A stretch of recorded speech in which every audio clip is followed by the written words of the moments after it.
You just got a text. Someone you love has died. Your thumb hovers over the phone. You don't know what to do with your hands, your face, the rest of your day. But the real answer is far stranger.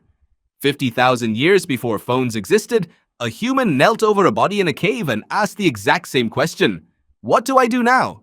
In northern Iraq, at Shanidar Cave, archaeologist Ralph Selecki uncovered a Neanderthal skeleton buried deliberately, surrounded by ancient pollen. Selecki proposed that the body had been laid on a bed of flowers. While some skeptics argue the pollen came from burrowing rodents, everyone agrees on something bigger. The dead were not left where they fell. They were placed, covered. An animal dies and the forest reclaims it, but an ancestor looked at a body and refused to let nature take it quietly. Burying a body costs energy and time you could spend surviving. Yet the behavior appears repeatedly in the fossil record. Archaeologist Paul Pettit, who maps the origins of human burial, argues this apparent waste actually marks something evolving inside the human mind. Not just memory of a person, but an awareness that people end.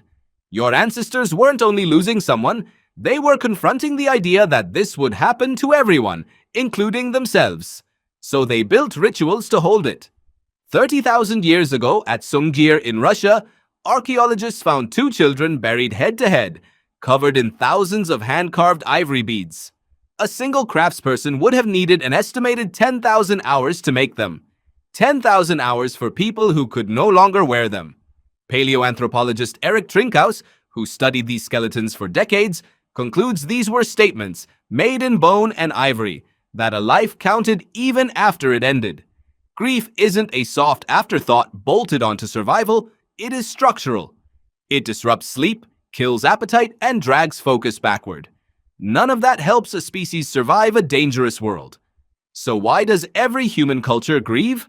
The same wiring that bonds a parent to a newborn or binds two people in love is the wiring that breaks when a bond is severed. You cannot build a species on deep attachment and expect that wiring to switch off cleanly. The cost of love is grief. There was never a version of us that got one without the other. Ritual is the tool your ancestors invented to survive that cost. A funeral isn't for the dead. It's a shared script for a grieving brain that has no idea what to do next. Dig here. Place the beads there. Say these words. Ritual replaces chaos with structure. Without it, what would grief even look like? By recorded history, this instinct had hardened into something universal. Egyptians preserved bodies for an afterlife. Greeks left coins on the eyes of the dead. Across nearly every culture, the dead were never simply discarded. They were remembered on fixed days, year after year, as if grief itself needed an anniversary. Compare that to now. You still light a candle. You still visit a grave. You still keep a photo facing outward, as if the person could see the room. None of that is new. It's old behavior wearing new clothes. Even your discomfort receiving that text, not knowing what to say, is inherited. Ancient rituals exist because your ancestors didn't know what to say either. Somewhere in Iraq, 50,000 years ago, a person with no writing, no permanent home, and no guarantee of surviving the season still stopped everything to arrange a body with care. They had every excuse to walk away. They didn't. That instinct is still running inside you. It's why silence at a memorial feels heavier than noise. It's why humans still cannot leave the dead where they fall. So the next time grief catches you off guard, standing in a kitchen with a phone in your hand, remember what you're feeling.